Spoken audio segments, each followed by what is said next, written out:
In this quick tip, we're going to be looking at how we can use the property pane to examine and edit the metadata of a selected piece of media.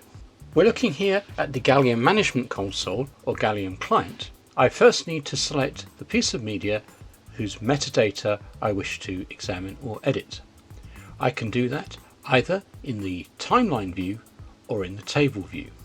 And if needs be, I need to scroll to select the item. So I'm going to select this item. I then need to open the properties pane. I can do that by either clicking on this left pointing triangle or pressing Ctrl W for window and then P for the properties pane. You'll notice that when I press Ctrl W, a tooltip appears reminding me of the keyboard shortcuts required for this property pane and other windows. The properties pane has two modes of view. Currently we're looking at the simple view. The information that is shown in there is dependent upon the type of media that I have selected. For each of the items in the property pane, there is a heading which can be opened and closed to show or hide the information. If the information, the metadata field that I'm looking for, is not available in the simple view, I can click at the top here and select complete, and I'll now have all of the metadata fields available for that media type.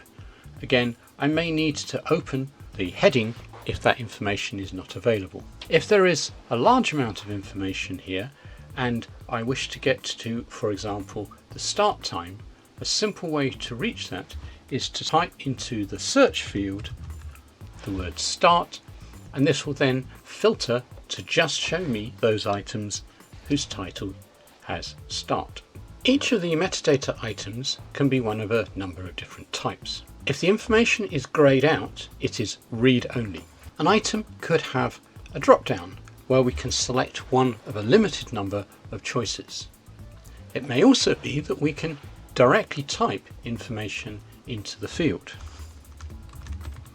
If, for example, I look at the time fields, we can see that this is a directly editable field where I can type the numbers in there.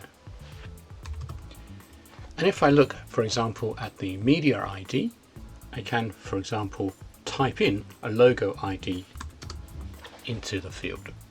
Once I've made a change, I need to commit that change, or if I'm unhappy with that change, I can discard it. The information that appears in the properties pane depends upon the type of media I've selected.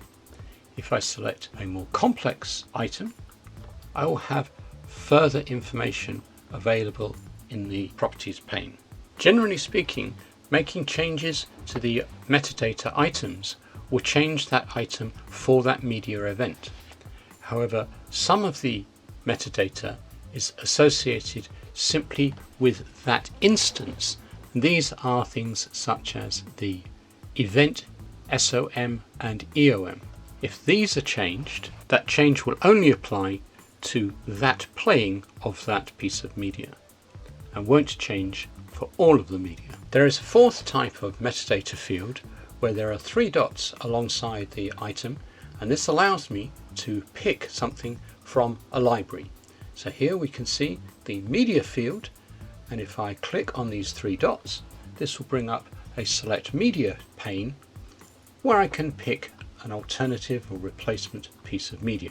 Also, for this particular media item, I can click edit, and this brings up the media edit window so that I can change the in and out points and some other aspects of this piece of media.